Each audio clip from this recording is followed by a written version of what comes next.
What's up, everybody? Welcome back to the All Day ABA podcast. My name is Kayla, and I'm your host.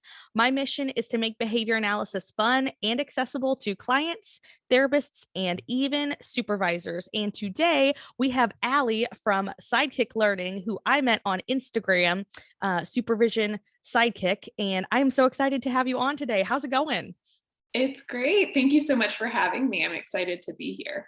And you and I kind of have bonded over like being neurodivergent and having littles and also being an ABA. I feel like we have like very similar like backgrounds in that respect. So like, how did you get into the field of ABA? Yeah, so I kind of, like a lot of people, fell into it. I studied psychology as an undergrad at Virginia Tech. And there I was in Scott Geller's lab, and he's a behavior analyst, but does a lot of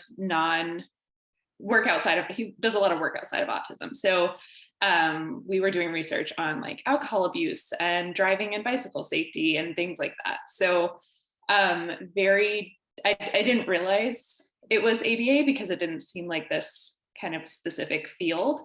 But then I graduated, and having an undergrad in psych, there's not a ton of psych-based positions that you can go for. So I found a local ABA clinic and thought I would kind of get some experience there before going to grad school, thinking I would do clinical psych.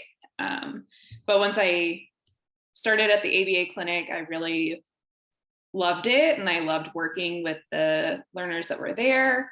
And so that just kind of was my falling into it story.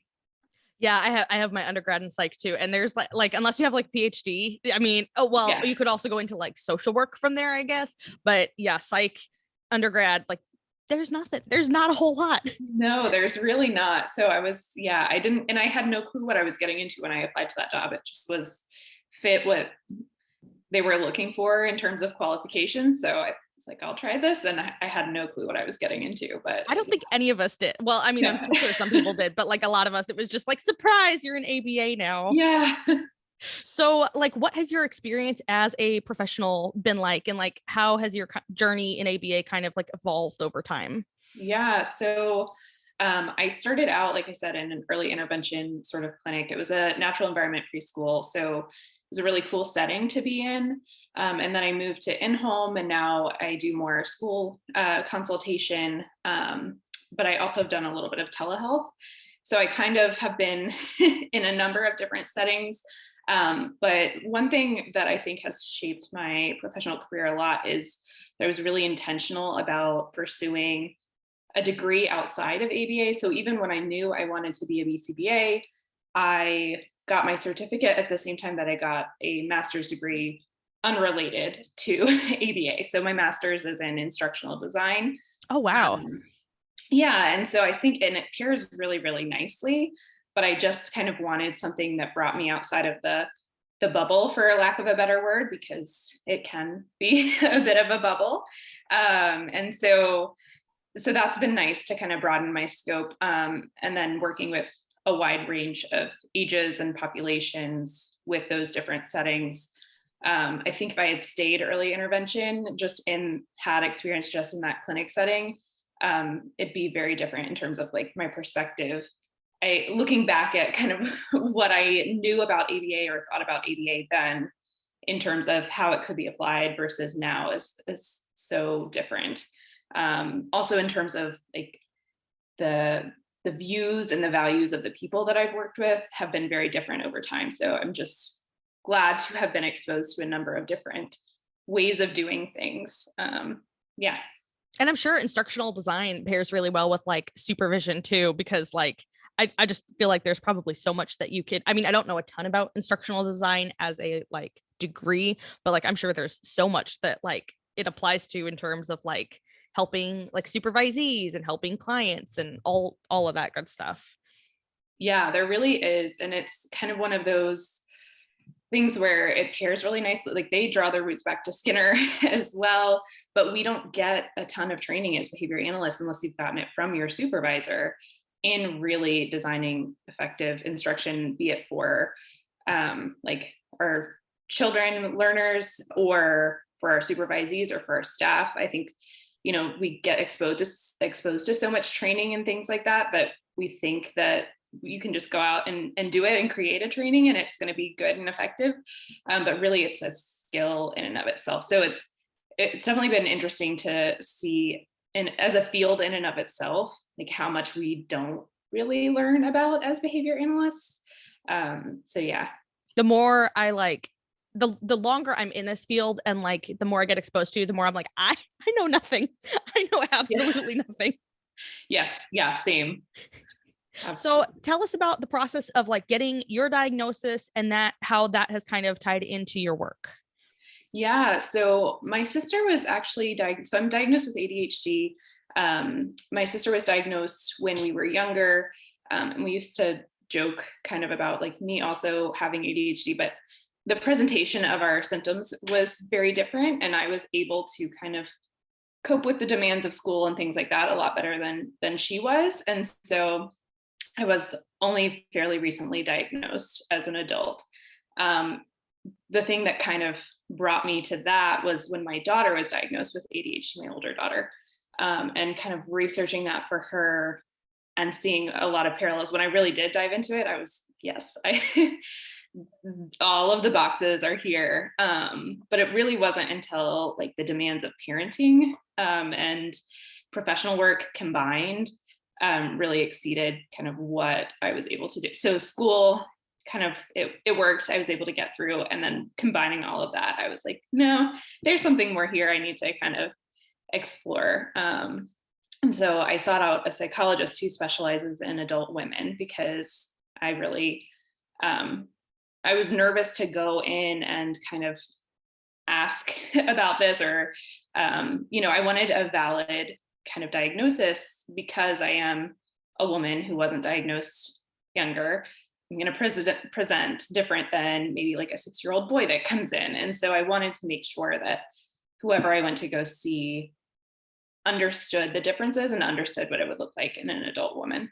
And so in that process, I actually got an autism diagnosis as well, which was kind of surprising, but also validating. I thought you had said, or I had seen somewhere, like I've heard it called like ADHD, like autism and ADHD combined. And I wasn't sure if that was a self-diagnosis or if it was like, it was full blown. That's interesting. Yeah. And I mean, I think that was part of the reason why I didn't get diagnosed until so much later, because so many things about each of those diagnoses conflict with each other. So it kind of, it's one isn't more prevalent than the other. They kind of balance each other out. So then it turns into this kind of like hodgepodge presentation that I think is easier to miss, especially in women. Yeah, I haven't ever I have like an official ADHD diagnosis, but I've never gone through like a full psychological workup. I've kind of been like diagnosed with like my primary care doctor and my therapist and a psychiatrist, but I've never gone to like a full psychological testing. So I'd be curious what would come up for me. Yeah, it was definitely interesting, but validating at the same time to just kind of have a name for the things that, you've experienced, that you find another label for it. If you don't have, an official diagnosis, you kind of make up reasons why you are the way you are. And sometimes they're not the nicest if it's, self-talk. So, yeah, it was definitely a very validating experience. Yeah, that's awesome. I don't know how I slipped through the cracks. Like, honestly, I had a more like typical presentation of ADHD as a kid. Like my friends even said that when I was like 5 and in soccer, I would like go sit in the middle of the soccer field and like face the opposite way. And I was super touchy feely, super hyperactive. Like, I don't know how anybody missed that. But like you said, I met the demands of school really well. So like, I guess I was kind of twice exceptional. Like I went into like a little bit of a gifted program. They didn't have a whole lot where I live, but they had like this 1 hour a week, like gifted program. And I graduated with like above a 4.0, like whatever it ended up being. And I think a lot of us that are women who are also probably socially anxious a lot, and have perfectionism, we do really well in school. Not all women, but we end up doing really well in school and then don't get a diagnosis because we're not failing all of our classes.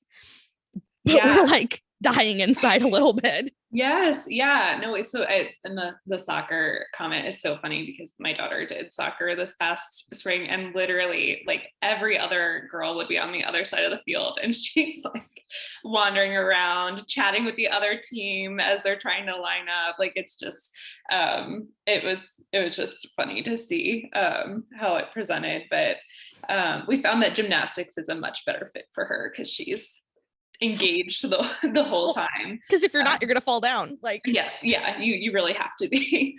But yeah, I mean, I think school, and for me even now, like work, anything that has kind of defined kind of expectations, I'm able to rise up to that typically, especially when there are like specific kind of validation, like grades and things like that. It's more, I see it show up a lot more with like parenting and things like that, just like maintaining life, that it makes it a little bit harder outside of that like defined sort of role. so do you struggle with a lot of, like, I personally struggle with overstimulation specifically, like, and I was just talking to my therapist about this recently. She was like, do you have any like triggers? I was like, the whining and crying in the morning is like almost unbearable, and it makes the morning so chaotic, which is not my kids' fault. Like, that they're kids, that's what they're gonna do, like that's what they're developmentally supposed to do. But like for me, for whatever reason, that just like makes mornings feel like awful. Yeah, and so my daughter is like very sensory. She's more like hyperactive type, although she was diagnosed with just inattentive. That's not an accurate diagnosis, Right, she's probably got combined. but she's very sensory, so just like constantly vocally stimming, just like she's just really loud all the time and very active, which, and I don't want to like squash that in her. I want to let her, be her, but then it is really hard for me because I'm much more like sensitive to those things. And so like one of the best things that I've done recently is just get noise canceling headphones, so that I'm not, constantly triggered by that, because she's just her being her and being a kid. But yeah, it's hard. My poor daughter. So even though I'm like sensitive, I'm also very sensory seeking. And my daughter, who is my oldest, is very sensory avoidant. Like there are some areas where she is, but like she is not big on affection. She is like calm and like quiet, and she has a mom who is just not. And it's so funny because my mom always thought that any of my kids would be like these wild children just running rampant because of how I was. And my son is definitely there. But like before I had him, I was like, what is this quiet child that I got? That's so funny, because I feel like that's just like the exact opposite of our dynamic, where I tend to be like pretty quiet and pretty like calm most of the time. And so so, and it'll be interesting to watch my son blossom, because he's turning into a wild child, and I'm like, this is going to be interesting. He within a span of like 5 minutes had like thrown something in the recycling bin, and I'm like, let's take that out. And then he ran into the bathroom and like threw a veggie straw in the toilet. I was like, I don't know how to do this. It is tough, and I feel like that's not talked about a lot in terms of like there are genetic components, and so many of us who are neurodivergent have children who are also neurodivergent, and it's really, it can be tricky when like certain needs maybe conflict with each other, or it's another dynamic to like navigate in terms of parenting in general, and then neurodivergence. And like there's no like handbook for that yet. I mean, there's no handbook for parenting, period. Like, and there never will be a perfect handbook for parenting, but like I feel like neurodivergence is really an area that is like newer. It's not, but like the research and everything is coming out, and so occupational therapists, I feel like, probably are ahead of the game in terms of like understanding sensory seeking and avoidance and being able to like incorporate that, whereas like the rest of the world is like, what are we doing? Because most of the books that are targeted even towards like just raising autistic children or children with ADHD, they're written more for like a neurotypical parent, not that they can't be helpful as well for parents who are neurodivergent, but it's just a different set of needs that, yeah, I don't see it talked about a whole lot. Yeah, I don't either. So hopefully it will be more in the coming years. And speaking of like neurodivergence and like neurodiversity affirming practices, what are some areas that you see where supervision is lacking in regards to like neurodiversity affirming practices? Because you are big into supervision and all of that. So what are some areas where you feel like ABA needs to improve in regards to supervision? Yeah, absolutely. This is such a great question. I think that you can really approach it from two different lenses. So one being neurodiversity affirming practices for our clients, for our learners, and then also affirming practices for our supervisees who might also be neurodivergent. And so in terms of for our clients, one of the reasons I really love supervision and have focused in on supervision is because it is such a vehicle for shaping the future of our field. I love Tyra Sellers and all of her work, and she talks about this a lot, that when you're supervising someone, you're not just kind of shaping their personal kind of skill repertoires and growth, you're kind of influencing not only who they'll go on to supervise, but who those people will go on to supervise. So it just has this kind of domino effect.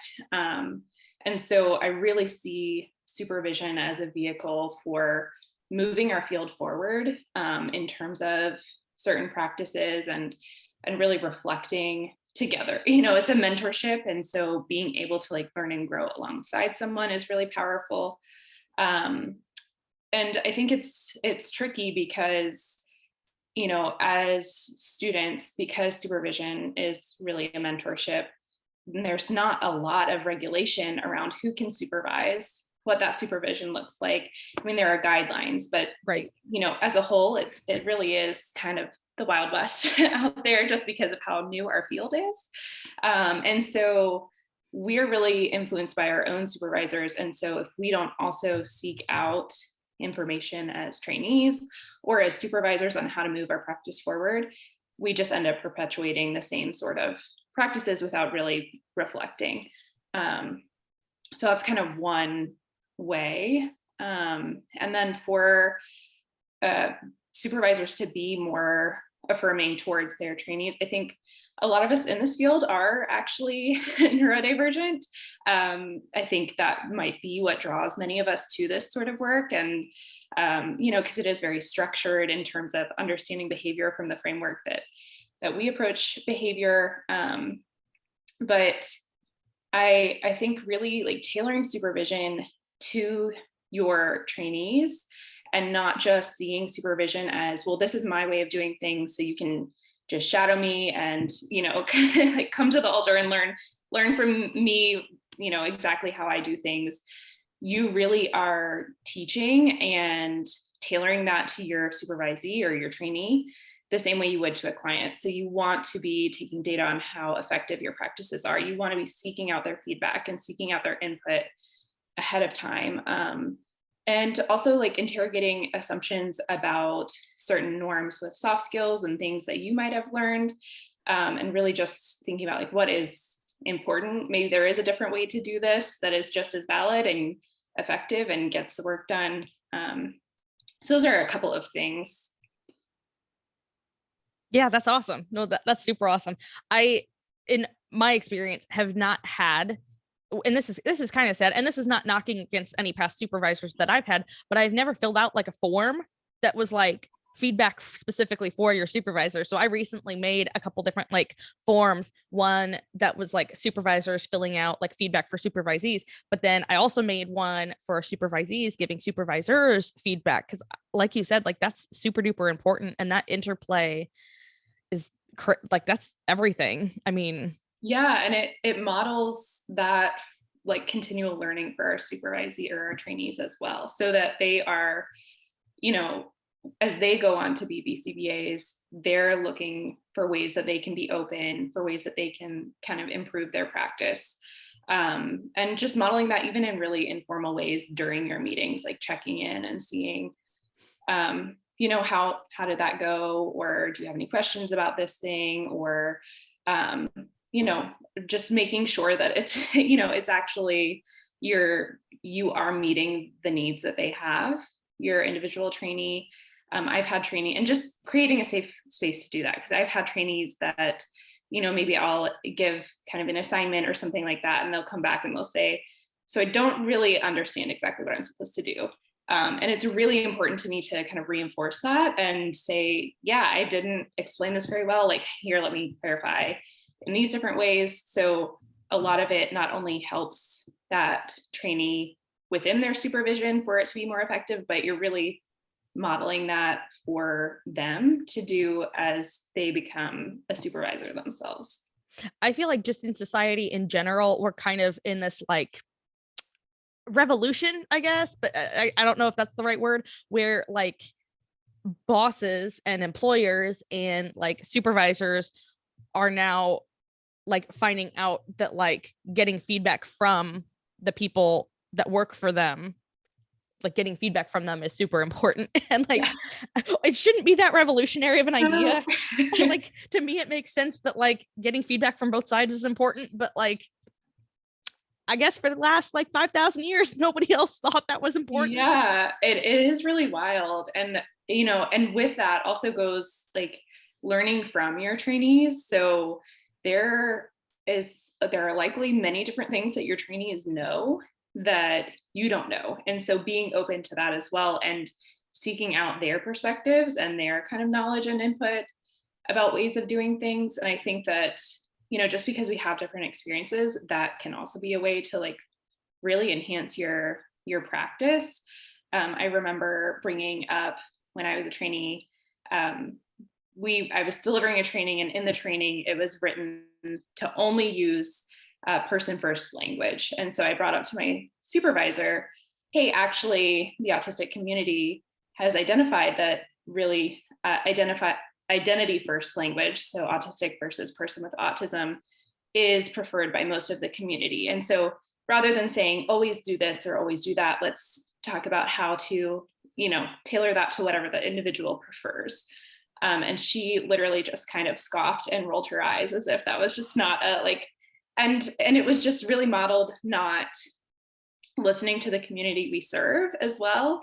And so that was a place where we could have had a discussion, but there was really no actual discussion around that. And so I think that one way that we can also just make our, ABA better for our clients, being open to learning from our trainees who are maybe, they don't have the same kind of ways of, routines and ways of doing things. And so they can bring a new lens to that sort of stuff.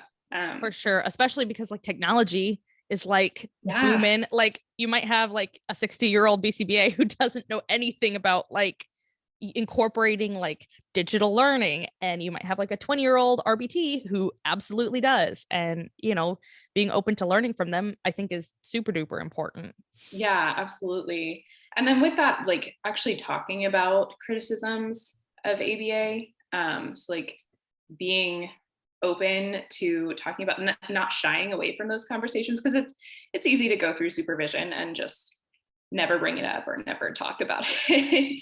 Well, it's not a comfortable thing, and like it's not, no. And it shouldn't be, because like we have a lot of problems in like the system of ABA. Even if particular individuals are doing a great job, the system of ABA needs a big overhaul. And I think that's where a lot of people are kind of like missing the mark in terms of like accepting the criticisms and like the controversies, and like working through that discomfort is like, even if you are doing okay, like the system is not.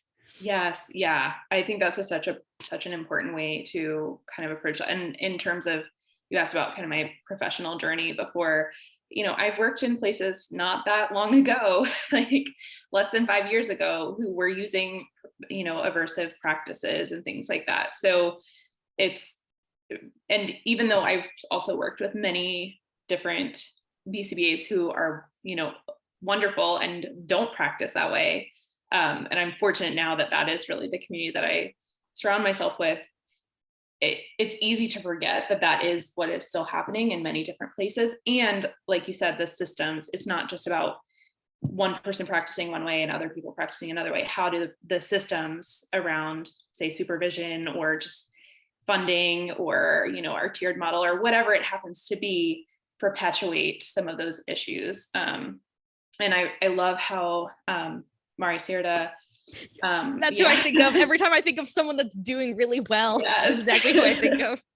Yeah. So, and she's the AT analyst on Instagram, talks about how two truths can exist at the same time. So ABA can, really be an effective and wonderful way of teaching. It can bring about really amazing outcomes for learners. And it also can and has and does cause harm. And the systems around that, again, can perpetuate all of that. And so it's not a white and black kind of conversation. So it's a lot to unpack, but I think it's important to have those conversations early so that our trainees or our RBTs or whoever are able to not just, shut those things down when they hear it. They're able to kind of hear and really be analytical about, ways that we can move the field forward.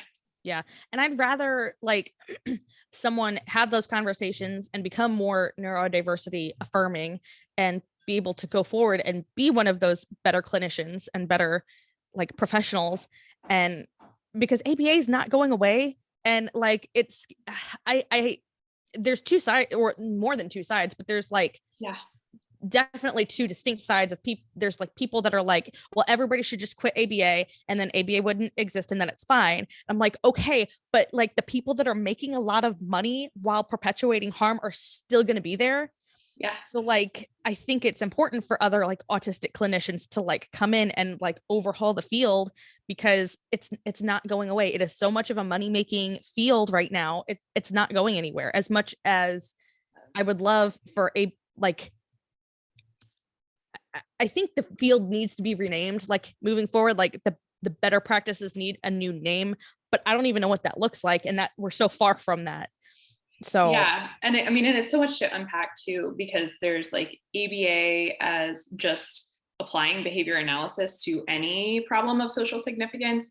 But then there is really ABA as ABA quote unquote therapy, which is that medical model funded by insurance only deal, so it's, again, easy to say oh, well, ABA is not just autism, so it is, but really it also is because that's where a lot of our field practices. What is it, 80% of BCBAs work strictly with autism? It's a huge percentage. And so that's, again, not to keep going back to supervision, but if you only get your supervision within autism, only learn about applications within autism, again, that's, if that's where most of our supervisors are practicing, that's going to be where most of us continue to practice. But yeah, to your point too about, it's already kind of in industry.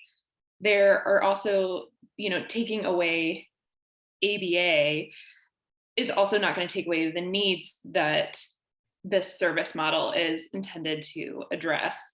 And so it's really important for us to find ways to do the really good work that we can do and do it in ways that are going to not only not cause harm, but really benefit, the learners that we work with.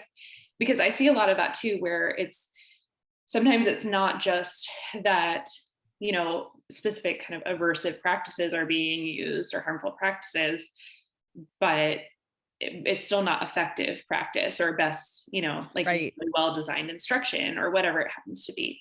So yeah, I feel like we could do a multi-hour episode just on unpacking all of that, and it still would be the tip of the iceberg.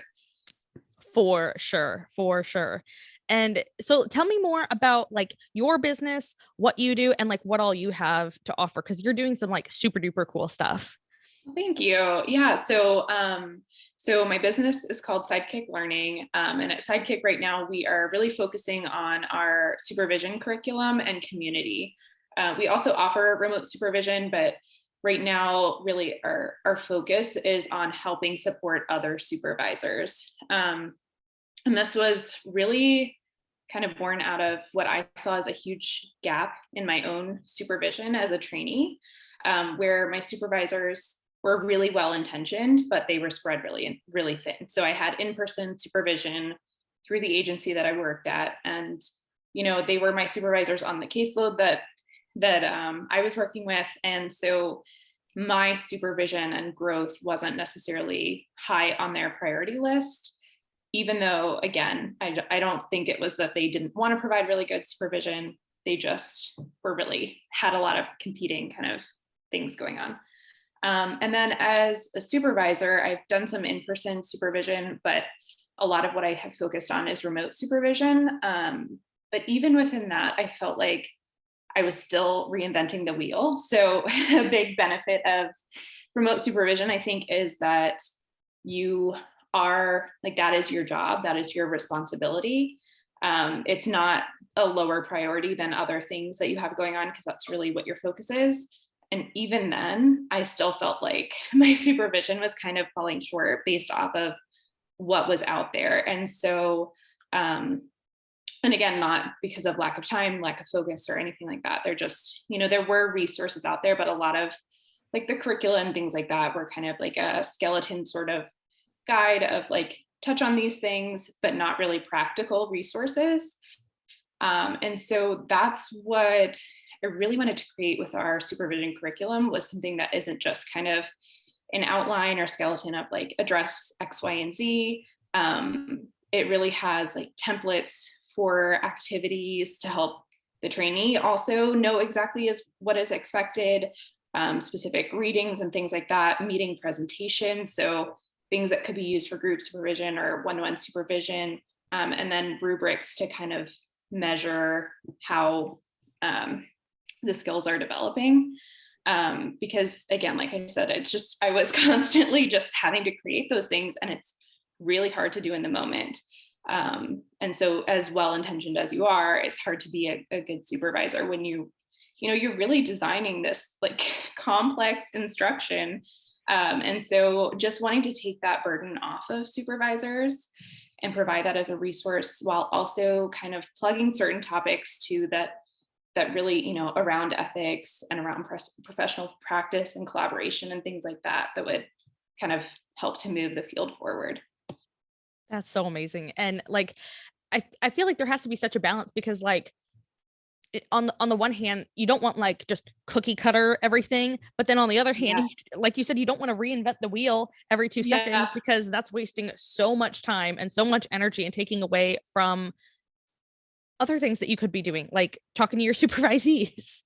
Yes, absolutely. Yeah. And so I was really intentional about making sure that the kind of pre-work that's provided to the trainee, so that they come to supervision prepared, all of those forms and things like that are editable, so that supervisors can really tailor it towards whatever their individual trainee is working on. And you don't have to go through it.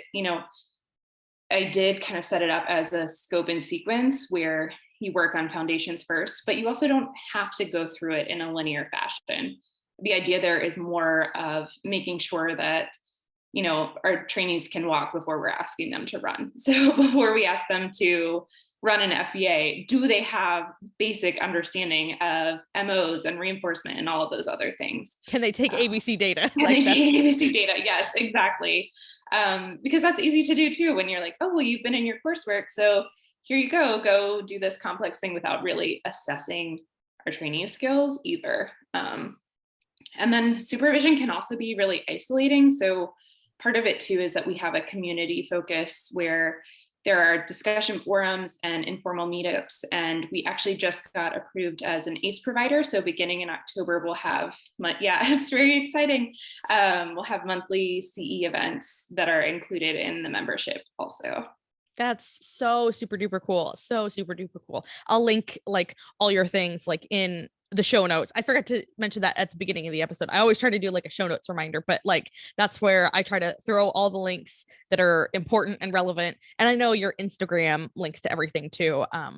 But yeah, I want to make it easy for people to like find things that we've talked about in each episode so that they're not like scrambling to like research stuff. Yeah, absolutely. And so if you want to go to the website, just to plug it now too, it's sidekicklearning.net. And then my Instagram handle, like you mentioned, is supervision sidekick. Yeah, you were doing such awesome work for this field. I'm so happy to know you and so happy to have you on. So how does being neurodivergent impact you as an entrepreneur and as a parent? Because like you and I are both entrepreneur parents that are neurodivergent. Like it's a lot of hats to wear all at once. Yeah, it is. But I think actually being an entrepreneur helps me to build on my strengths being neurodivergent, and also is just helpful with being a parent because I have more flexibility and autonomy. So it's definitely, it's tricky because I feel like the model of like a traditional entrepreneur where you're getting up at 4 a.m. and, you know, all of that just does not work for me personally as a parent or as someone who's neurodivergent. So it's kind of a different path, but it also, I think, can be a really beneficial sort of path for someone who, again, is a parent or is neurodivergent. Because really traditional 9-to-5s, I don't think are really all that friendly to neurodivergent folks. I know for me with my ADHD, like one of the things that I love about it is that I can just like hyper focus and crank out incredible amounts of work in a really short period of time when I'm kind of inspired to do something. But I kind of have to be inspired. Like I have to be able to be in a position where I can take advantage of that when it comes, rather than sitting down at a desk at 9 a.m. And, you know, that's just not how my brain works. And so, so the flexibility is really important. I'm curious about your journey too, or your kind of thoughts about all of those intersections. Oh gosh. So I started All Day ABA in like May of 2019. And I started that because I was reinventing the wheel all the time with like materials. And I was like, and one of my clients actually that I had at the time, their parent had their own online business selling like Girl Scout certificates and was like cha-chinging $5 like all the time. I was like, I could do that. Like, and I could sell stuff. So it started in May of 2018 and I got pregnant in January 2019. And so I had like, I was using like Microsoft Word docs for like the longest time. It was embarrassingly not good looking, but that's okay. Cause it's better to like somewhere. Start ugly, launch ugly, whatever. You can improve it later. So I had like all the time in the world at first before kids to like make a whole bunch of products and stuff. So that was really nice. And I started Teachers Pay Teachers specifically in like December 2018 / January 2019. So I pretty much got pregnant and started Teachers Pay Teachers at the same time. And that's really where more of the money was at for me, was Teachers Pay Teachers. And I guess while I was pregnant, I just kind of like cranked out like all the things. And so then after I had my daughter, it was kind of nice because I don't know exactly how many products, but I had products that were making money so that like I could take it easier after she was born.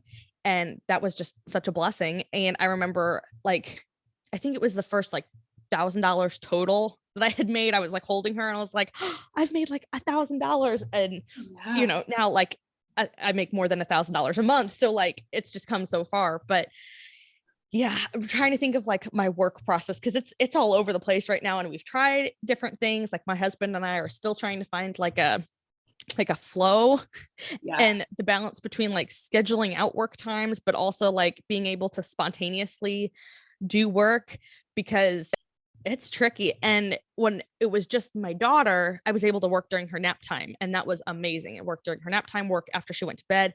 But then now having my son, ideally they would nap at the same time, but they don't. He will nap from like 10 to 12 and then she'll nap from like 12:30 to 2:30. And it's like, so I'm always juggling one and I can't work with either of them. Yeah. So really relying on my family for help, honestly, is a huge thing. And my husband, like he works a weird schedule, like Monday, Wednesday, Friday from like noon to midnight kind of. So he's home a lot. and we're both like juggling the kids together because kids are a lot. Like you can like know that, but then not like actually know that. Yeah, it is. And I mean, it's great that like working from home gives that flexibility, but it also is like you're pulled in both of those directions simultaneously. So you're used to working at home. And so like there will be times where like I should be focused just on being with my kids, but it's harder to set those boundaries when you are at home. But yeah, my husband works he's a nurse, so he works 3 12-hour shifts. So that definitely having kind of non-traditional work schedule for him too makes a big difference in terms of me being able to kind of get stuff done. Like I think like you said, like when I hit like a hyper focus stride is when I get like the majority of stuff done. And that it doesn't always come not even every week sometimes. Yes. Like I have really slowed down productivity like recently, and like feel like the podcast has been like kind of my main focus because I feel like I can get a lot of content out of it, if that makes sense. Because like sitting here and talking for an hour, and I really love doing that, and it's really like invigorating. And then it doesn't take a lot of work to like get it scheduled and posted and all of that. And then I feel like people get a lot out of it, which is nice, or I hope they do at least. Yeah. And so like that's been mainly what I've been focused on recently. And my stepdad actually has started kind of working for me on the side, which is super helpful because I feel like he's been working more than I have. And he's like, okay, give me more work. Yeah. Like, how did you get all that done that fast? But he also doesn't have 2 little kids, but we do see them every day because they live across the street, which is super nice. So relying on family and my husband for help is a huge thing. Working during sleep times, I mean, that's when I get the majority of anything done is after they go to bed. Yeah. Because they're guaranteed to, well, not when they're super little, but at this point, now that they're both sleeping through the night, like they're guaranteed to be asleep. So that's like my only guaranteed time. Because if I try to wake up before they wake up, of course they wake up at like 6:45 or something. So like, right.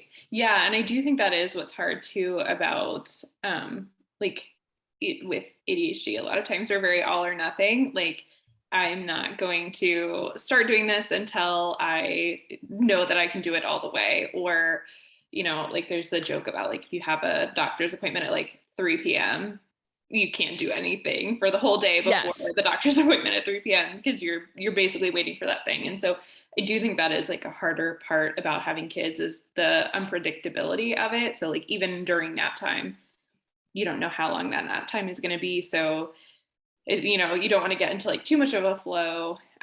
So that's definitely a place where I have struggled a little bit in terms of just like kind of constant work versus like really intense kind of bursts of work.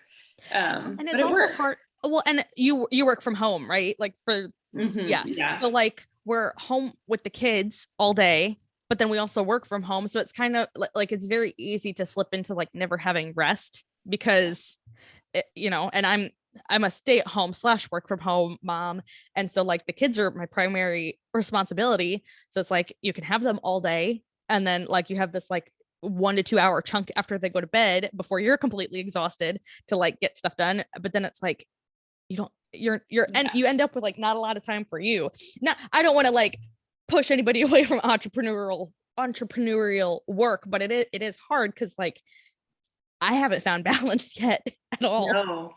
No, I haven't either. And it's, it's easy to get burnt out, even if you really love doing it for that exact reason. So yeah, I mean, there are so many perks to it, I think, that like make it a really great fit for being a parent or being neurodivergent, but there are also a lot of challenges where it would be nice sometimes to just show up somewhere for 8 hours and just like be done and be able to kind of turn my brain off in terms of that. Cause that's the other thing is like, even if I'm not, working, my brain is turning and kind of working behind the scenes. And so, having kind of clear boundaries can be really tricky. Yeah, I still haven't figured out all my boundaries. Although we have like right now, like I work in the basement primarily now, which has helped a little bit. That's where I am right now. Yeah, that's exactly where I'm at. And not everybody has the privilege of having like a separate space. But for me, like that has helped somewhat, not always, because like I can hear the kids and my husband running around upstairs now, but like having a place to go even within your own home sometimes is helpful. And like even if somebody doesn't have a designated space, like having a spot maybe after the kids go to bed might be helpful for some people. Or alternatively, if you can have like someone else watch your kids or have a babysitter, or if you have a spouse that can, you know, take them privately for a set amount of time, like going to Starbucks or something.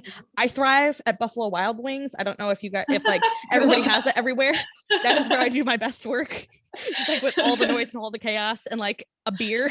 Yeah, I love that. Oh my goodness. So yeah. So if you could give like other neurodivergent entrepreneurs / parent people 3 tips or more or less, you know, what would they be? Yeah, I think a lot of them are going to relate to a lot of the things that we just kind of were talking about. And the first one is really just knowing that your kind of path to success, or even your definition of what success looks like, might be different than what is portrayed in terms of entrepreneurship for maybe neurotypicals or someone who doesn't have kids also. And that's okay. And it's not kind of a linear path. It's something that the beauty of it is that you can make it what you need it to be. And so it's okay to find systems and ways of working that are going to work best for you. So like you had said, sometimes even a week will go by and you haven't, you know, produced a lot of content or done what, and it's definitely the same for me. And then I will have a week where I do like a month's worth of work essentially. Yes. And so giving myself grace to know and acknowledge that it's not going to look exactly like everyone else's path, and being okay with that, and letting myself be okay with it looking different, rather than saying like, no, you should be sitting at your desk for X amount of hours every single day, because that's just not how I'm going to work best. And then with that, kind of a second tip is taking time to really kind of unpack for you specifically what your areas of like challenges may be based on kind of your support needs, but also like where your strengths are. So again, I keep talking about like that hyper focus. And so that's a huge strength, but at the same time, taking time to acknowledge that traditional kind of setting aside short amounts of time, like 20 minutes here and there, is just not how I work. And so coming up with systems and ways and schedules and plans and whatever that are going to work for you. Like another example is that I am not a planner person. I use Google Calendar religiously, but I cannot keep up with a regular planner. But lists are really important to me, as well as just kind of setting aside for each day, here's the bare minimum in terms of things that I want to get done, and being really specific about that.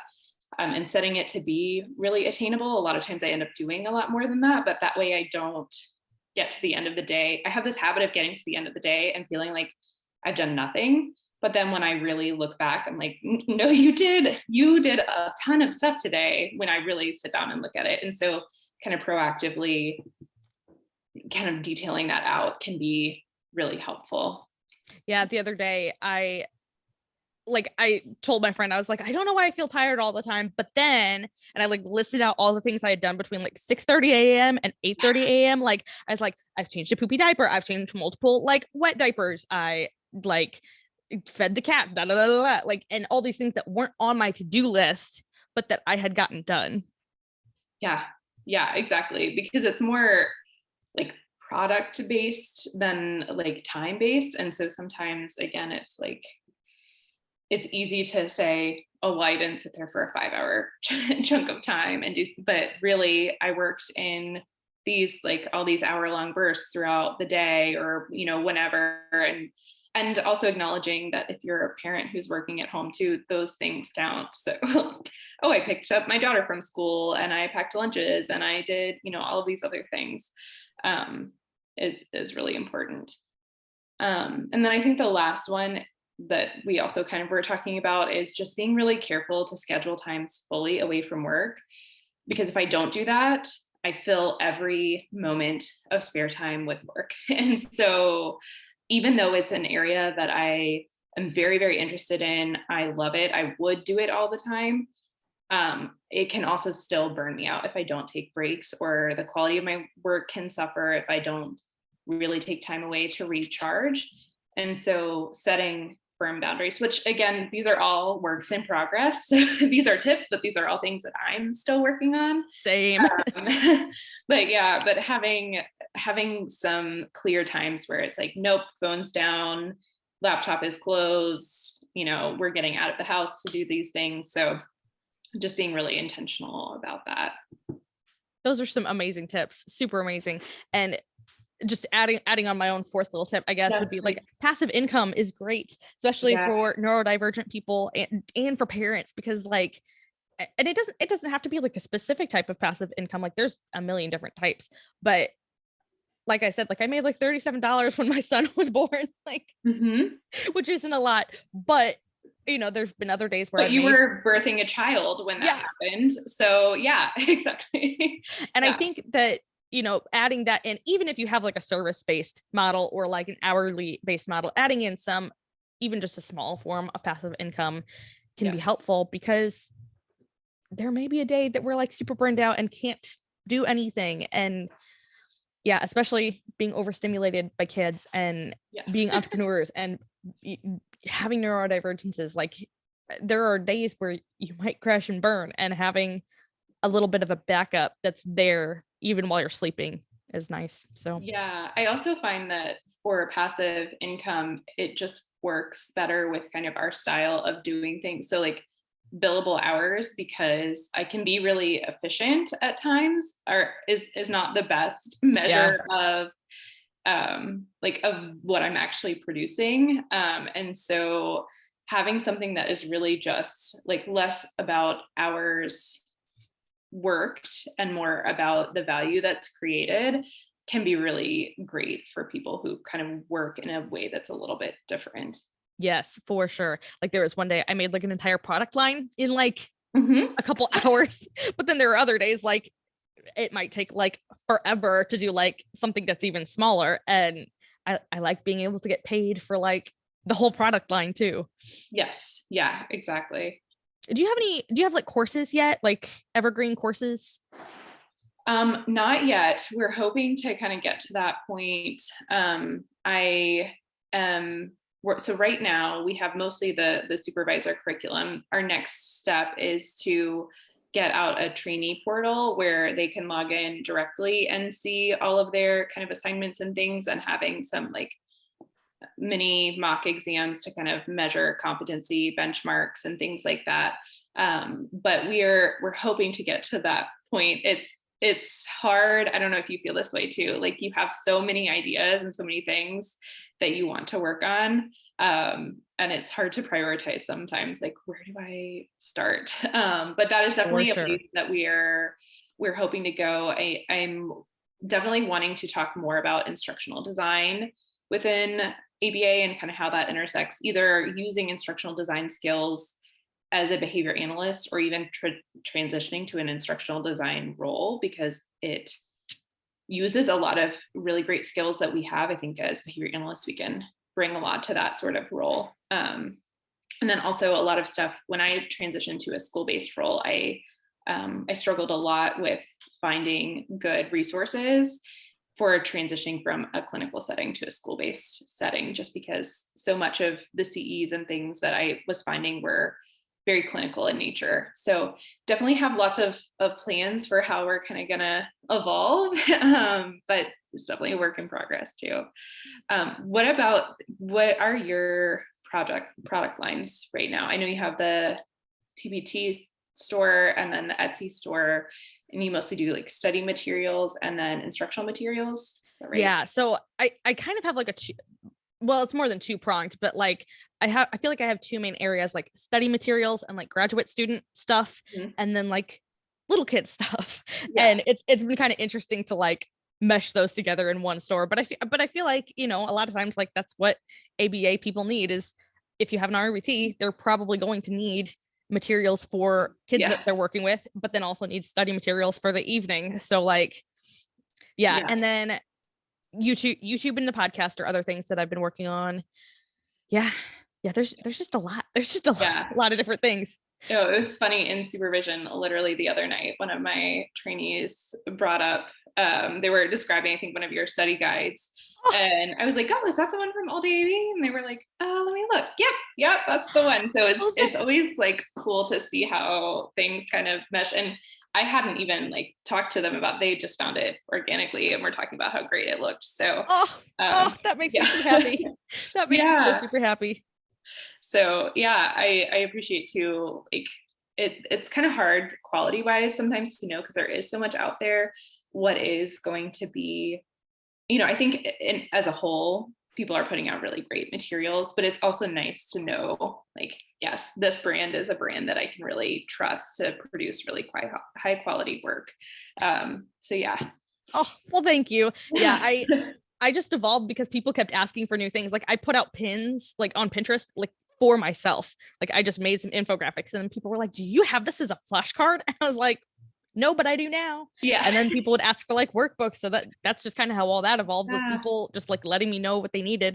And I was like, okay, like, yes, you think this works, then cool. Yeah. And I think that that's another like key to, we talked a little bit about like not necessarily waiting to start with a perfect product, like putting out products that you're proud of and that, are high quality, but it's a place to get started. And then you really start to hear from the people that you're serving about what is going to serve them better, which kind of helps for it to evolve. And it's really nice to kind of have the autonomy in terms of that process, where you don't have a boss or someone that you need to go through to, you can just kind of jump on that inspiration when it comes. And, like you said, someone gave you an idea and you just were able to kind of work on that right away. And so being able to be really spontaneous and do really good work based on that inspiration is really nice.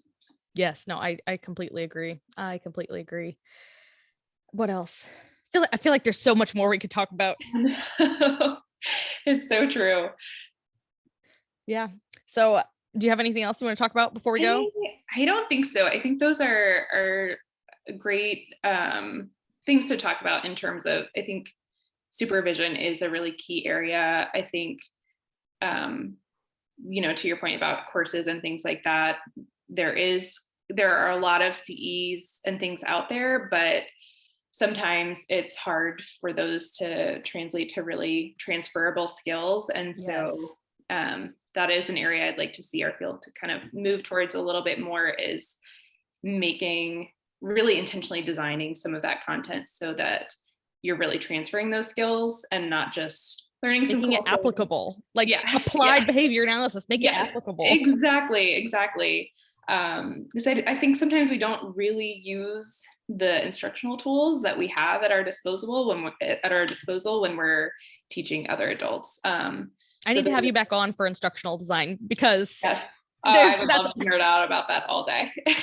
so that will be our part 2 one day, is that we will talk all about instructional design, because I know nothing and I like to know new things. You will be surprised about what you do know. It's kind of similar to how I supervise a lot of teachers, and a lot of that supervision looks like helping them to understand how what they're already doing is behavior analytic, or could be behavior analytic with just a couple of tweaks. So really, I think it's kind of the same thing where we have these skill sets. It's just a little bit of a shift to really capitalize on those skills. But yeah, I would love to come and nerd out about that for sure. Let's do it. We'll schedule it. Awesome. So just a reminder for all the listeners, you can find the show notes. I'll link all the things. You can find the show notes at alldayaba.org. There's a little tabby thing for the podcast show notes. There's the All Day ABA podcast, and that page shows like the 5 most recent episodes, but then it says the podcast show notes, and that's where you can find this. And thank you so much for coming on. This has been so fun. Thank you so much for having me. It was great to meet you in person. Yeah. And we will definitely hopefully be collaborating a lot more together, because I want to look into all of your things, because I think you're going big places, and I'm excited to see what all it does. So yeah, thank you so much for coming on. And yeah, thank you to everybody for listening and have a great day. And yeah, we'll talk to you guys soon. Bye.